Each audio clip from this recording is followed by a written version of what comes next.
Michael Mealing and Ben Smith are going to talk about the past, present, and future of the Moon Society. And Ben is going to talk about membership in the virtual meeting space. And then Mealing and I swapped times for his convenience. Okay, all right, thanks a lot. Ben, Michael, you're on screen. Take it away. So, yeah. Hi, Mike. So we're going to kind of do a bit of a recap of a talk that I gave yesterday for all the new, both panelists and some of the attendees. And then Ben and I are going to talk a little bit about the how the society works and how to get involved and how to join our Slack and jump in all of the rooms that we have and discussions that we have. But one of the things that's become very obvious about at this conference, especially comparing it to the content from the last conference, and what's been going on in the industry over the past, even just the past year, there is a tremendous amount that's going on, even just the presentation that we just saw and some of the movements within the DoD national security side of things. Our industry is very quickly changing around us.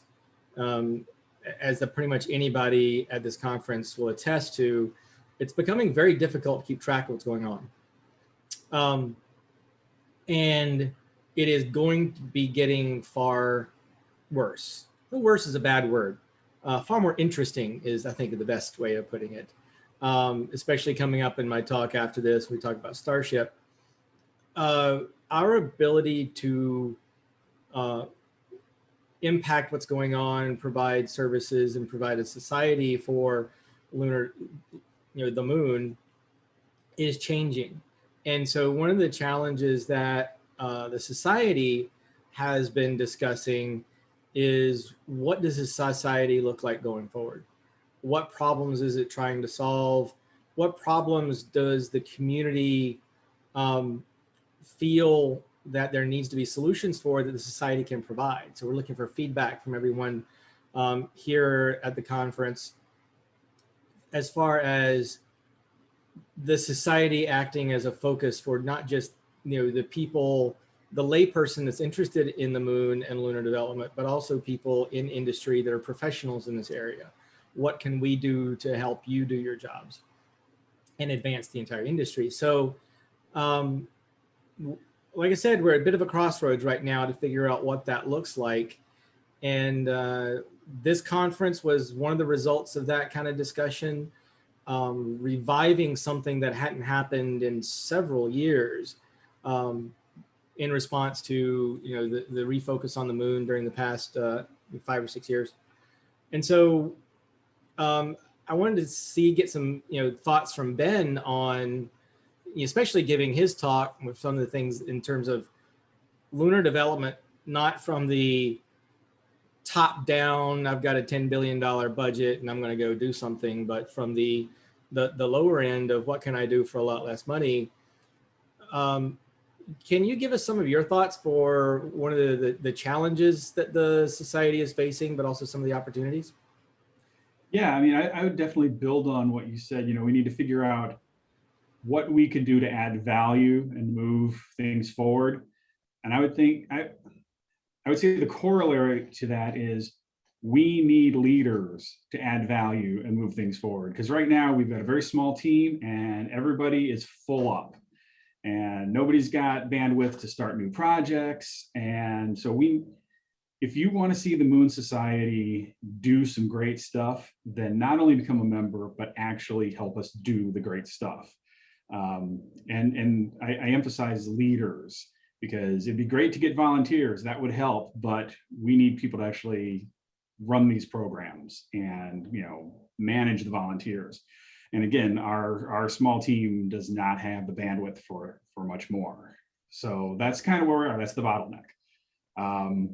In my presentation, I mentioned that anybody can do research, anybody can do science.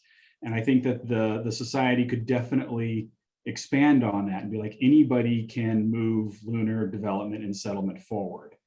Even if you don't have any training or facilities, or there's still stuff you can do to help, because a lot of the really mundane, non-sexy stuff is not getting a lot of attention.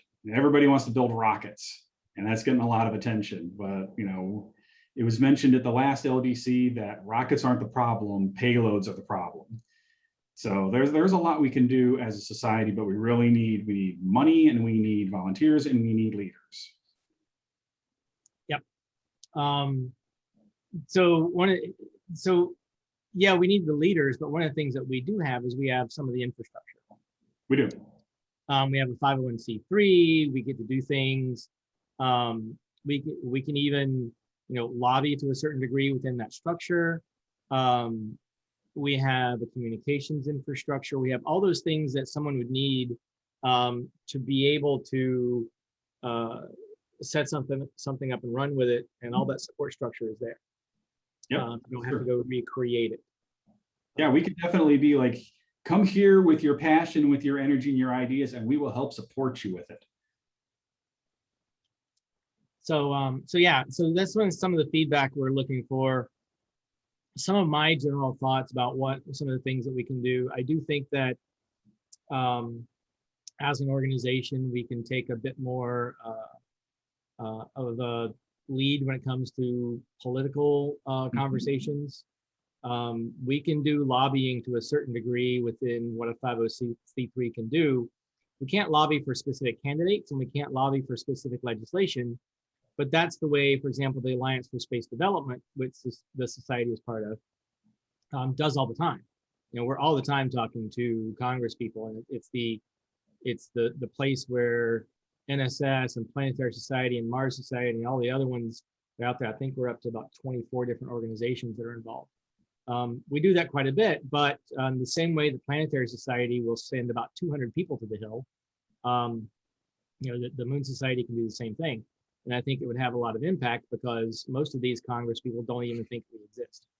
They think the moon is boring. Like, no, the moon has a lot of things to it, and we actually have people that want to be involved. The other one of my general thoughts is acting as a home for various lunar industry things that need to get done, whether it's spin out groups from the Lunar Surface Innovation Consortium, or small working groups that may spin out of other organizations that need a home and would like to be able to take donations, because we do have the 501c3 status. If you're doing something and you need the infrastructure, it's very easy for us to be able to do that. And so I think that's one of the things it's one of the models that came from the Space Frontier Foundation, was advocates could spin up new projects underneath the foundation. And it's something that, for those of you in the industry, if there's a particular special interest group or a topic or anything that you feel isn't being addressed elsewhere, bring it over to us. We'll sit down and talk about what you need and get it running. Yep. Yeah, we could definitely put that together. Like I said, we would need to have people willing to actually run that stuff, though. Right. Yep. So that's, again, where the bottleneck is. Lots of great ideas, lots of stuff we can do. We need to get through the bottleneck. Yeah, because I think as everybody in this industry, when you're involved in any of the advocacy organizations, with the exception of a very few people, none of these things are our full-time jobs. So. Yeah, exactly.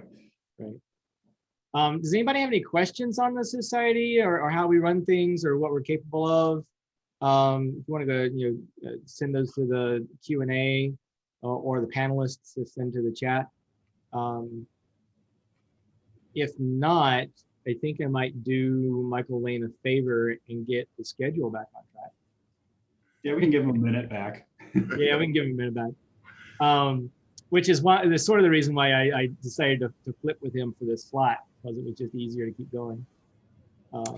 If anybody does have any questions, like, these are important topics. So if anybody has any comments or questions, I don't want to squelch that.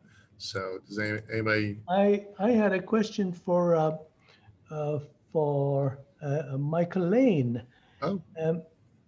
That domain you indicate is very interesting, also from another topic that is a pet topic for me, and that is planetary defense.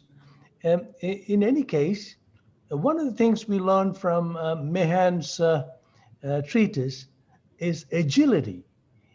Now, anyone will tell you that it's going to take weeks to get to some of these places using conventional propulsion. I think, is there a real push towards nuclear propulsion that is being discussed now more than? It really is.